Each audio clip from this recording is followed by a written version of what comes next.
أعوذ بالله من الشيطان الرجيم بسم الله الرحمن الرحيم আল্লাহ পাক রব্বুল আলামিন কুরআনুল কারীমের 6 নং সূরা আল আনামের 108 নং আয়াতে ইরশাদ করেন যে ওয়ালা তাসুবুল্লাযীনা ইয়াদউনা মিন দুনিল্লাহি,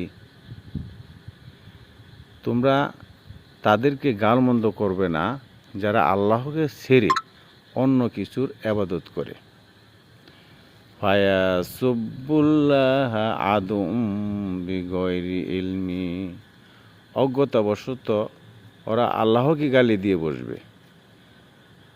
কাযালিকা যায়্যানা লিকুল্লি উম্মাতিন আমালাহুম, আমি প্রত্যেক উম্মতের কার্যক্রম এভাবেই সুশোভিত করে রাখি।